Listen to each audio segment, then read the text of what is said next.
because it's and. In other words, there's four and a fifth, in my humble opinion. Well, I'm not going to say yeah, no. they're not linked in any way. They're distinct. They're distinctive rights. Each is distinctive. Well, look at the grammar, because he insisted that, right. that the assembly went with the... Okay, but the question is, has any court ever declared the meaning of the right to petition the government for redress of grievances? It's an accountability clause. I agree with you. But has any court ever declared what it means? No. They never have. Now, why is that? Because they don't want anybody to know. Well, they don't want to be held accountable, right? So if no court has ever declared what the right to petition government for redress of grievances is, then how do we find out? How do we know what it means? How do we determine its meaning? Common sense is what well, there's two ways that's well settled in American jurisprudence. There's two ways to determine the meaning of a prohibition in the Constitution. One is the plain language approach. It's what it says. It's obviously what it means. But if it's not so clear, the plain language is not so clear, then what's the other approach for determining the meaning of a prohibition? Study what the founders said about the original intent. Yeah, it's the founder's intent approach. Good. And what does that mean? It means you take a look at the world before these words were added, what was said while they were being debated and added, and then what was the world like after they were added. That's the intent approach. This is what the words meant when they were added. So how do you find out? How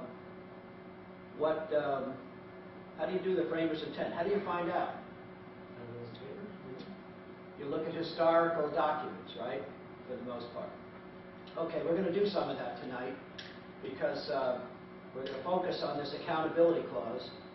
We find ourselves in much the same situation today as the founders found themselves in 1774. Great Britain ruled the 13 colonies for 150 years. When I learned that, I said, wow, it's a long time. It's almost as long as, our Constitution was, right? But a long time. And things were going fairly well here under that government until the end of, the French and Indian War, which ended in 1763. The French were out of here. Great Britain was left with a large standing army. They had other standing armies around the world. They ruled the seas. They were the most powerful government on the face of the earth, hands down, right? And they started treating the people in the colonies differently than the way they were treating their own people in Great Britain. And this triggered petitions for redress of grievances. They started petitioning in 1763 over these grievances, and their repeated petitions were answered only with repeated injuries. So what did they do? Much like we today. I mean, we've got grievances. Our grievances are violations. Their grievances were violations of their rights. Our grievances are violation of our rights. Violations of our rights as guaranteed by the Constitution. So we're in much the same situation. What did they do after they petitioned for 11 years, from 1763 to 1774? What did they do? Right. What course of action did they... Well, not exactly. What did they do in 1774? They didn't declare their independence until 1775. What did I say? Thank you, John. 1776, of course. What did they do? Well, formed committees of correspondence. They did that, but they also decided to get together. Some of their number from each of the 13 colonies, they got together in Philadelphia. I don't know of any other reason why they chose Philadelphia other than it was sort of halfway between the northern and southern boundaries of the 13 colonies. So they got together not to separate. They did not go there to declare their independence.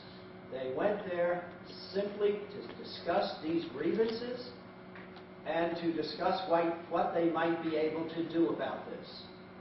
And of course, while they convened in September of 1774, And they got together again in 75 and 76, and of course along the way, things were already getting hot up in Massachusetts, but they really got hot when the British set out march to Concord. They had well-regulated state militias in each of the colonies back then, and by statute, by law.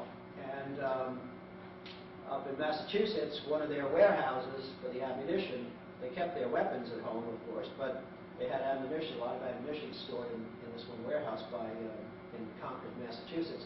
So the British set out on a 15-mile march to get it, to seize that ammunition, and some old folks, a few of them, met them as part of the militia in Lexington on the square there, and they were quickly decimated by the British. But the British went on to Concord and were met at the North Bridge, and the well-regulated militia in Concord took care of the British, rather than, and then, the war was on.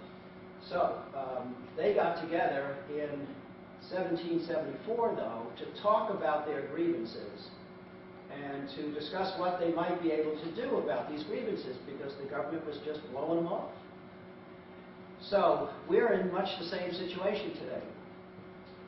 They had established a record of violations and petitions for redress, a record where the government refused to respond. We've done the same thing.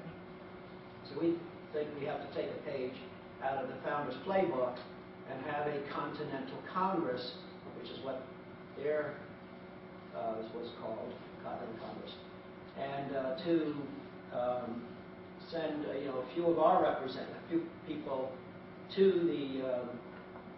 someplace, which we'll talk about what the options are, to discuss our grievances and to settle on some course of action that the people of this country should take in light of the situation, to bring the government back under the control of the Constitution and therefore the people.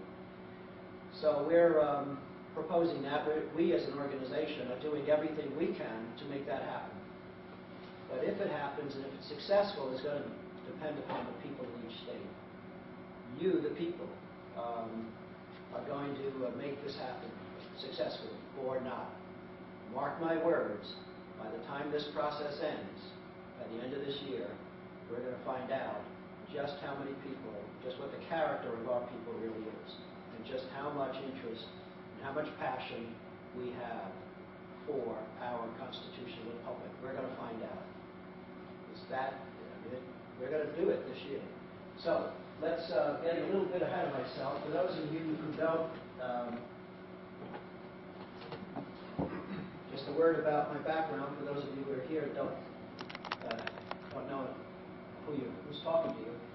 I have an engineering degree from one of the 5 federal academies, the U.S. Merchant Marine Academy in Kings Point on Long Island in New York. And I picked up an MBA in Business and Finance from Xavier, completed just about all the coursework required for a PhD in Public Administration at the Graduate School of Public Affairs at the State University of New York at Albany. I started my career as an engineer at GE in the Gas Turbine Department in Schenectady, and moved over to the Corporate Research and Development Center outside Schenectady in a town called Niskayuna. That's a society of 600 scientists and engineers.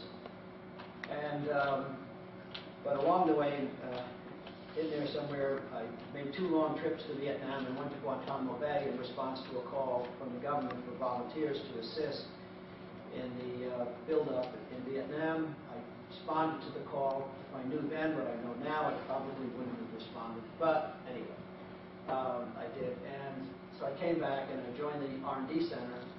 And based on some work I was doing there, which garnered a lot of significant national attention, do they still have campus radio? Campus? I mean, back then, what I was doing, somebody had me interviewed me, and they put these interviews on some records that they sent around to campuses to play. Do you still have something like that? Campus radio? Oh. Anyway, it garnered some national attention, and the Republican governor of Connecticut asked if I would go to Connecticut, his name was Meskel, start up and administer a new state agency and get some laws on the books in this field that I was specialized